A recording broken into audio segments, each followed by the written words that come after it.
jazz blues mouth. A book I sometimes reread to remind me that real eyes make these stories. There is so much truth in the softest places. What if I believe there was no such thing as dead? What is our commitment? What is written? What is said? How long do I have you for? Maybe just till 4. Is that enough time to make something revolutionary? Is that enough time to change the inevitable clock? You my bookmark waiting for me to open to the right page, the right moment. I lie my body down inside your favorite lines of Tony. Remember every word you told me. Our kiss is on the 14th line. Somewhere there is snow when I'm skating. What up, though? I'm Jessica Care Moore, and this is Theorematic. I'm a goddess in training. I pray for gods that accept sin. I can hear the river. I don't know. I fell in love with poetry probably when I was around 9 or 10 years old. I've been loving language. I love telling stories. I think I was more interested in telling people stories. So actually, my first love was journalism. I thought I was going to be a journalist, and I want to still do documentary film.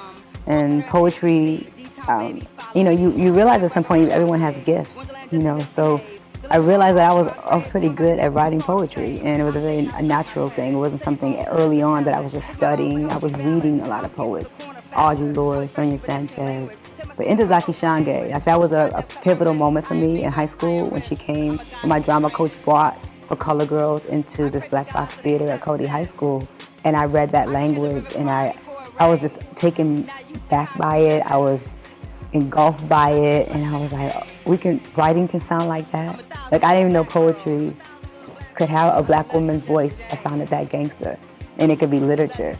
I only knew like T.S. Eliot and Walt Whitman. I was exposed to Maya Angelou, Alice Walker, and Lorraine Hansberry through my mother. But in the school, and still in the schools, they don't teach Black women writers. They're not the forefront of the curriculum. We are not. And so I felt this really amazing attachment to Ntozake's work. And then I saw Sonia Sanchez and Lucille Clifton, and I felt like the light just came on. I said, this is who I am. Like, I'm one of their daughters. I'm connected to these women. Little brown lady with brown eyes, deep brown eyes and 12 hands, carrying her groceries, children, dreams, baggage, heart, memory. After I moved to New York City, I had been there 5 months, and I did the Apollo, and I won 5 weeks in a row. And I remember that time period before it aired. I was working at the Daily Challenge, and I was as a news reporter. That's what I knew how to do, go get a job as a journalist and cover stories, cover news. And so I was writing news for them, and I remember my editor coming up to me, and they knew I'd won the Apollo. And he was like, well, we're counting your days. And I was like, what are you talking about? He's like, we just know that there's no way you're going to end up staying here. And I didn't know how impactful that appearance was for me and for a lot of other people. Since then, I've heard so many stories about people seeing me in the Apollo, women, men, children, how that impacted their lives. People who are in junior high school now, who are now grown, who come up to me now and say, hey, I remember when I was in 7th grade, that was amazing. And so that's when I realized I could actually ask for money. Because before that, I just didn't care. I just was reading on any open mic available, New Eurekan Poetry Cafe, Brooklyn Moon Cafe. Here was the Pour Me Cafe, just excited to share. And after the Apollo, the letters started coming from around the country, from a lot of people in jail. I didn't realize that the Apollo was distributed internationally, so people in Europe got to see me. So I got my first gig in London, my first European tour. No book, no nothing, just some poems from television, a couple poems I read, and being booked on this major tour with a really amazing poet and novelist, Paul Beatty. And, I traveled to Liverpool with him and Manchester with Jonesy D, a London poet, and my sister named Matt Melissa at the time. And it was just a dream, to be able to say, okay, I can ask for money. And I learned how to, I'm from Detroit, so I knew how to ask for some money. People ask me, how did you start getting money? I said, I started asking for it. Because people would ask me this, one of our first gigs was a sister in Jersey. It was like a 80th or 70th birthday party for somebody. And they wanted me to come and perform at the birthday party. And I was like, they're like, well, what does that cost? And I was like, I don't know, $700? They were like, okay. And they said, okay, so fast? I was like, oh, wait. Maybe I should have said $1,500. And so that's how I learned how to ask for money. And then, of course, the money became better. And I got a booking agent, and that used to book me and take like 30% of my money. So that's when I learned better about independence. I was like, well, they're taking 30% of my money, and all they're doing is fielding phone calls. People who are calling for me. I could book myself, or I can get someone to book me and pay them 15%, 20%. And so, and the business of it became very quick for me too, because in 1997 I established More Black Press. So I started publishing. I published The Words Don't Fit in My Mouth, my first book.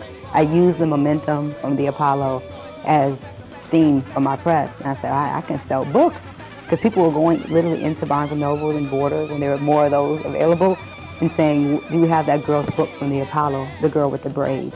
So my first flyer said, The Words Don't Fit in My Mouth book release party for Jessica Care Moore, the poet from the Apollo, the one with the braids, because that's what people knew me as. And that's how I got my first distribution deal with Baker & Taylor. I had one book, and Baker & Taylor reached out to me and about distributing my book to stores all over the country. And so that was a game changer. I was like, okay. But it was very much me independently doing that. Big top fantasy. Heart of glass breaking me. Ancestor awaken me. So I think with Black Tea, the legend of Jessi James, I found that balance that I've been looking for. And I just wanted to make a good album. I could have easily just recorded a spoken word album, but I didn't want to just do a spoken word album. I wanted to do a really good music album that had poetry at the forefront. And, and that's what it is. It's poetry and it's music.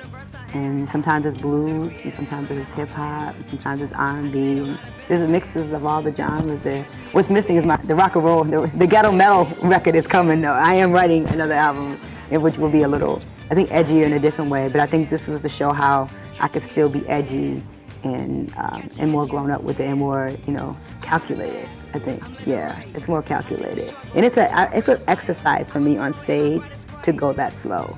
It is very difficult, because I like an MC, I like to rhyme. And so, and I mean rhyme, not like rhyme like, game name, but like I like to dig into the mic and show off. And this is me stepping back from the mic and like letting the energy of the music kind of carry it a little bit, and putting the words on top of it in a different way. So it's been amazing. And working with Talib is amazing.